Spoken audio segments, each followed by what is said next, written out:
I have also decided that this hard standing has to go really. It's just in the way, it's the wrong way. To be able to get any meaningful track work, realistic that would work for shunting and such like for the coaling tower, there's just no room because of this. So I'm going to bite the bullet and I'm going to take it up.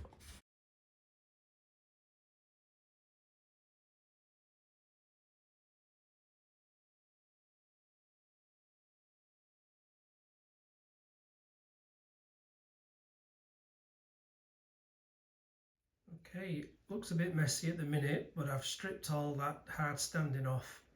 I've taken it down to 2 lines and I've put one of the Hornby Scaledale engine sheds there. I have got 2 actually, so I'm thinking of putting them just back to back, just to double the length. Well, another day and another change of mind regarding the coaling tower. Talk about indecisive. Currently with this coaling tower, obviously you've got the main track coming through here where the locos will coal up.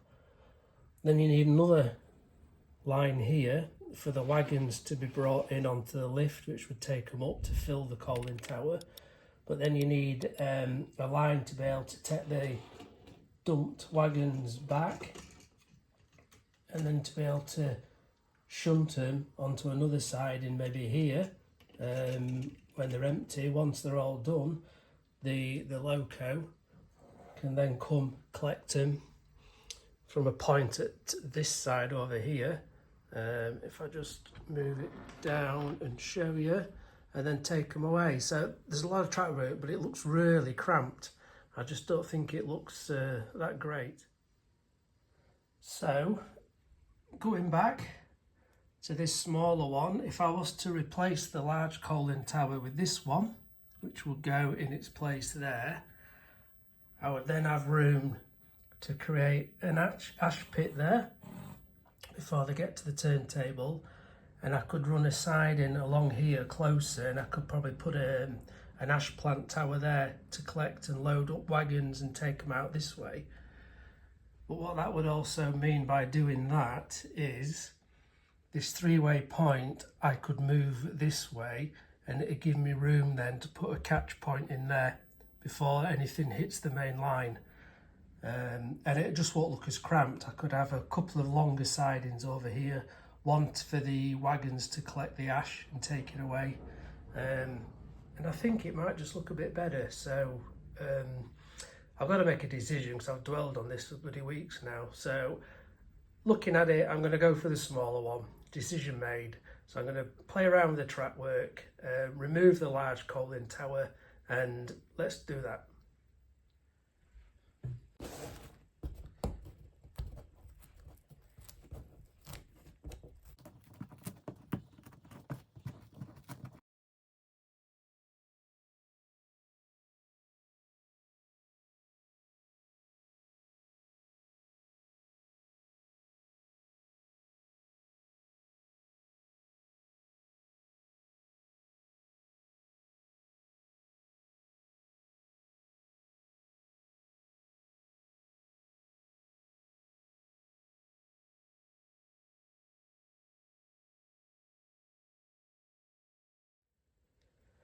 Right, I've given this coaling tower a blast of grey primer.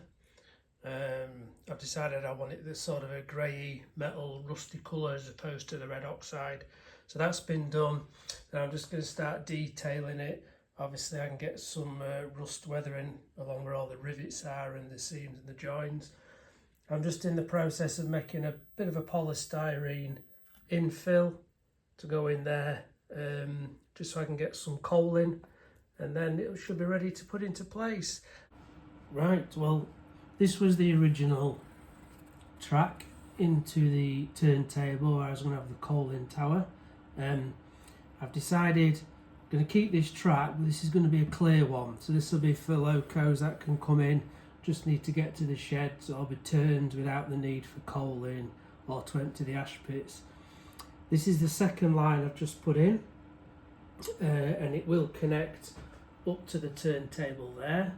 So this is the second line, but this one will have the locos that need to empty the ash pits, water up, and go through the coaling. So I've been looking, and there's loads of discussions out on forums about should it be the ash pit first, the coaling tower first. Seems to be no definitive. A few have said it would be the ash pit first, and at the same time they're emptying the ash pits, the locos would be watered, and then move on to the coaling tower.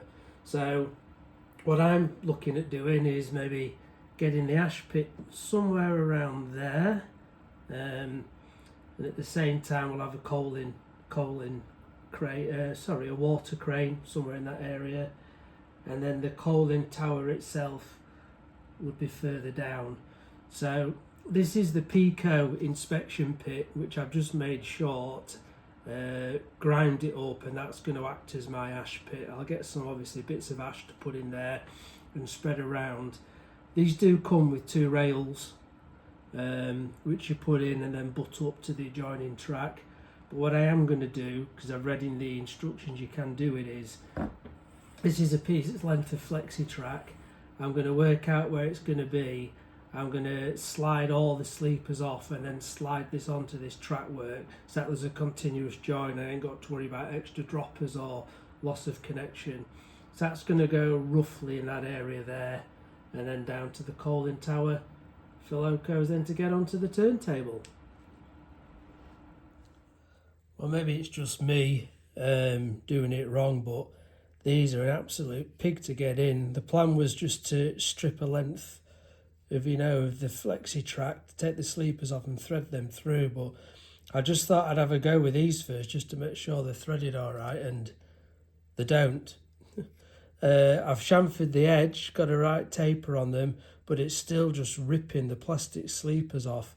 I thought maybe it's because I'd painted this one, maybe I thought it had made the gaps too small, but I've tried it on the one straight out the box, holding it as flat as I could and as carefully, but it's still just ripping these off. I've managed to get one in, but at this end it's loose. Look, so maybe a bit of super glue might hold that, but I'm stuck at this one halfway through, and with all this pressure I just cannot get the things to slide. So it's not going to be easy as I thought. Well, not ideal, but a bit of gentle persuasion, and I have got them in. So I aren't taking these out now and threading them onto that main length. I'm going to get some droppers on here somehow, and leave this as it is and drop it into place. Not as easy as I thought that, but onwards and upwards.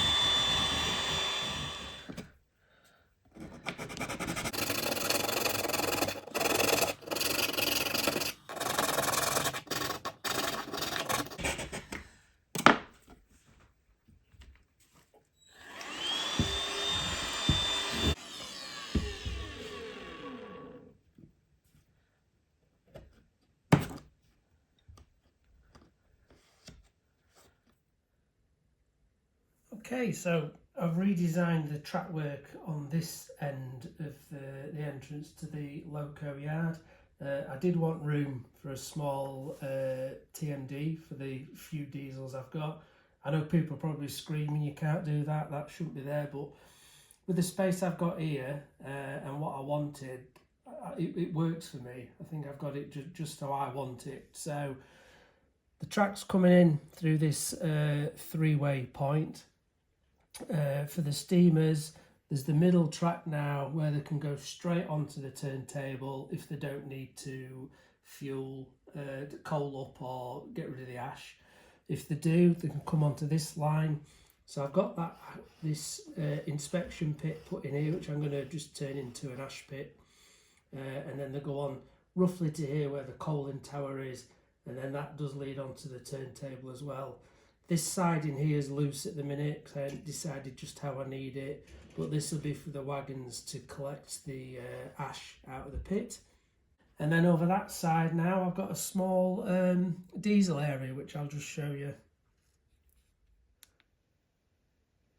So on the far side I've assembled, painted and weathered up the Gauge Master fueling station, track each side so locos can come in either side of that. The far track extends then so there's room for another standing loco past this area, fit two in there, just a small area there for the shunter, and then the tracks do move down the other way. So the trains can move out from the fueling area, and then over this side, a couple of sidings for locos, and then a third line just with it's got a single line maintenance depot on there.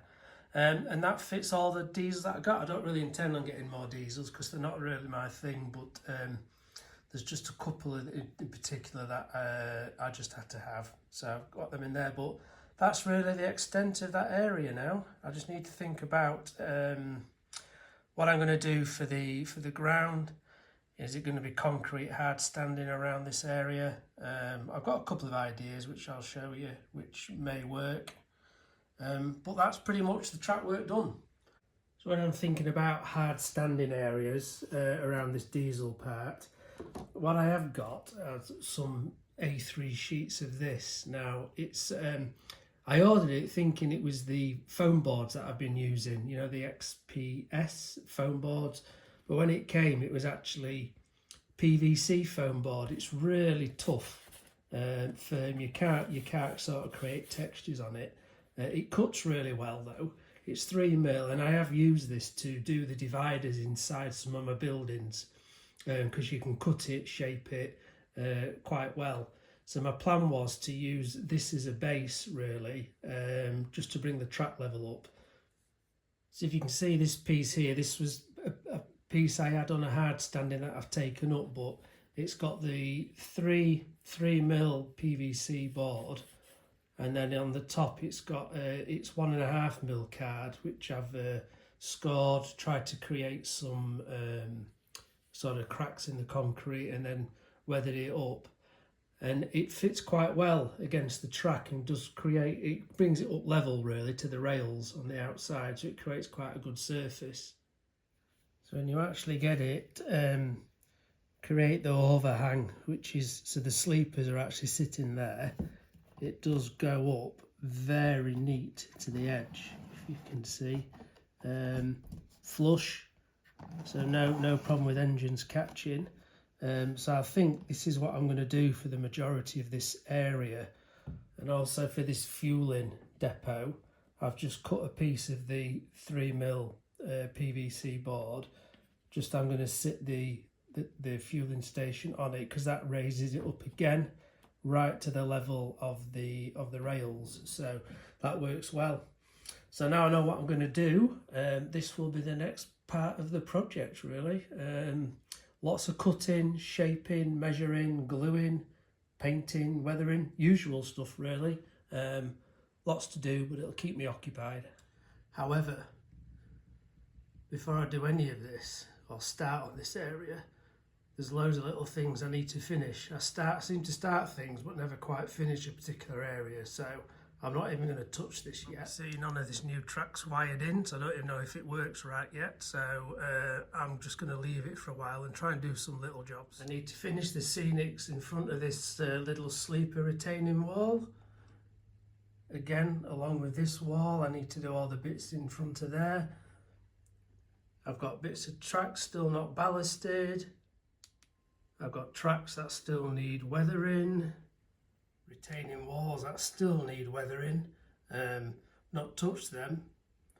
I've done some weathering on that side, but obviously these still look brand new even though they've probably been there tens and tens of years, so I need to do those. Got the light bleed to sort out on some of these buildings, particularly this hotel look, all the lights coming through, need to divide the rooms up.